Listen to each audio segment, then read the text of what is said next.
발언 시작하겠습니다. 중앙선거관리위원회 부모 찬스 논란이 연일 터지고 있습니다. 박찬진 중앙선관위 사무총장과 송봉섭 차장이 자녀 채용 특혜 의혹에 책임지고 사퇴한 후에도 전현직 고위 간부들의 자녀 채용 사례가 속속들이 불거지고 있습니다. 선관위 부모 찬스 논란은 어제 오늘 일이 아닙니다. 1년 전에도 같은 문제로 김세환 사무총장이 불명예 퇴진한 바가 있습니다. 이번 적발된 부모 찬스 6명 중 5명이 고속 승진을 이어갔다는 정황까지 밝혀졌습니다. 불공정 행태가 판을 치는데도 고위공직자 채용 비리에 대한 제대로 된 처벌 방안이 마련되고 있지 않습니다. 법조항이 없어 직권남용이나 위계에 의한 업무방해 등 타 제목을 통해서 판결을 내리고 있습니다. 재판부 또한 업무방해죄로 채용 비리를 처벌하는 데 한계가 있다는 점을 지적하고 있는 현실입니다. 이번 선관위 사적 채용 논란도 건성동 사태처럼 유야무야 넘어가지 않을까 우려스럽습니다.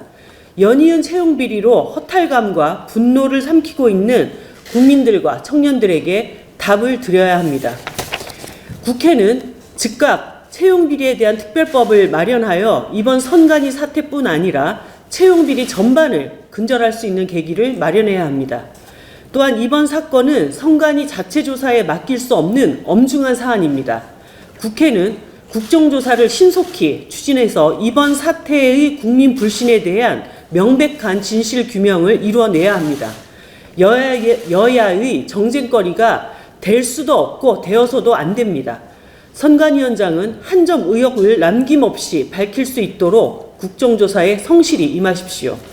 이번 사건에 대한 철저한 수사는 기본입니다. 또한 선관위가 스스로 약속한 사무총장 등 주요 보직의 외부 개방, 인사관행 혁신에 더해서 공직사의 기강을 바로잡기 위한 외부 견제 강화 방안 역시 수립되어야 할 것입니다. 결국 이동통신 3사들의 20배 빠르다는 5G 데이터 속도 광고가 허위 가장 광고였음이 드러났습니다. 공정거래위가 이에 대한 책임을 물어서 330억 원대의 가징금을 부과했지만 5G 서비스 제공 후 이동통신사들의 늘어난 영업이익 규모에 비하면 턱없이 작은 액수입니다. 또한 국가에 기속되는 가징금만으로 이 문제가 해결될 수는 없습니다. 막상 허위 광고로 직접 피해를 입은 수많은 소비자들이 있기 때문입니다. 올해 3월 기준 5G 서비스 가입자가 3천만 명에 이릅니다. 공정거래위에 따르면 2019년 5G 서비스 출시 이후 이동통신사들의 영업이익이 연평균 14% 이상 증가했다고 합니다. 2021년 영업이익이 4조 원에 달했다고 하니 이동통신 3사가 요 몇 년간 천문학적 이득을 챙겼을 것으로 보입니다. 이 통사들이 이렇게 막대한 이익을 챙길 수 있었던 것은 5G 망 확충을 위한 투자 대신에 5G 데이터 속도의 허위 가장 광고를 한 것이 결정적인 역할을 했을 것이라는 점을 쉽게 추정할 수 있습니다. 국민들을 상대로 아주 질 나쁜 장사를 한 것입니다. 세계 최초 5G 상용화, 이동통신 최강국 등 화려한 구호의 이면에는 호갱 국민들이 있었던 것입니다. 이제는 6G 상용화 얘기까지 나오기 시작합니다. 앞으로 이 통사들이 국민들을 상대로 또 어떤 장사를 하려 할지 모를 일입니다. 통신 요금을 또 얼마나 올려받을지도 모를 일입니다. 이동통신은 이미 온 국민이 사용할 수밖에 없는 공공재의 성격이 되었습니다. 이번 5G 허위 가장 광고 판명 사건을 이동통신사들이 국가에 납부하는 가징금만으로 그냥 넘기려 해서는 안 되는 이유입니다. 우선 이동통신사들은 소비자들에게 사과하고 피해 보상에 대한 입장을 분명히 밝혀야 합니다. 정부 역시 현재 진행되고 있는 5G 피해자들의 소송에 그동안 확보한 증거를 적극 제공해야 합니다. 아울러 정부는 향후 이동통신 산업 분야에서 관리감독 기관으로서의 역할을 한층 더 강화할 것을 촉구합니다. 정의당도 5G 사기극과 같은 사건이 두 번 다시 일어나지 않도록 관련 제도를 정비하도록 하겠습니다. 난데없는 오발령으로 어제 하루 대한민국은 혼란의 도가니였습니다. 이번 사태의 진짜 공포는 북한의 미사일이 아니라 당국의 무능한 대응 그 자체였습니다. 사태 수습에 나서야 할 행안부와 서울시는 오발령이니 경보 해제냐며 서로 책임전과 남탓 타령에 급급하고 위기 대응의 최정점인 대통령은 보이지도 않았습니다. 입이 10개라도 할 말 없는 정부가 어찌 이리 뻔뻔한지 국민들은 절망했습니다. 특히 대통령실이 제대로 대응 체계를 가동했는지 묻지 않을 수 없습니다. 말로는 북한의 안보리 결의 위반을 규탄하면서도 정작 윤석열 대통령은 하늘로 솟았는지 땅으로 꺼졌는지 NSC 회의의 그림자도 보이지 않았기 때문입니다. 작년 여름 폭우 때는 전화 지시로 충분하다며 컨트롤 타워를 자랑하더니 이젠 국가 안보 위기도 실시간 보고로 떼었다고 합니다. 한마디로 없을 무트롤 타워가 아닐 수 없습니다. 윤석열 정부는 이번 사태의 책임자를 즉각 엄중 문책하고 국민 앞에 진정성 있는 사과를 내놓아야 합니다. 정부와 지자체 간, 부처 간 위기 대응 시스템과 매뉴얼에 대한 총체적 점검은 물론 재발 방지 대책도 즉시 마련할 것을 강력하게 촉구합니다. 무엇보다 본질적이고 중요한 것은 윤석열 정부의 대북 정책 기조 전환입니다. 어제 우리 국민이 느껴야 했던 공포는 역설적으로 한반도 문제의 유일한 해법은 대화를 통한 평화에 있음을 다시 한번 일깨워 준 것이기 때문입니다. 정부는 북한위성 발사를 빌미로 또다시 강대강 군사적 대결의 악순환을 반복할 것이 아니라 적극적인 대화 노력에 나서야 한다는 것을 분명하게 말씀드립니다. 어제 국민의힘 노동개혁특위 확대회의에서 또다시 반노조 발언이 쏟아졌습니다. 노동부 장관까지 불러서 회의하는 자리에서 기껏 내놓은 노동개혁 방안이라는 것이 노조를 때려잡는 것뿐이니 노동개혁특위가 아니라 노동탄압특위라고 불러야 마땅합니다. 노동격차를 해소하겠다면서 노란봉투법은 반대하고 3월에 내놓기로 한 포괄임금제 대책은 아직도 조사 중이라며 6월에나 내놓겠다고 합니다. 노동격차를 해소하기 위한 최선의 방법은 하청 노동자들이 노동조건을 결정하는 원청과 직접 교섭하도록 하는 것이고 포괄임금제는 실태조사가 필요한 것이 아니라 지금 당장이라도 금지 입법을 하면 되는 일입니다.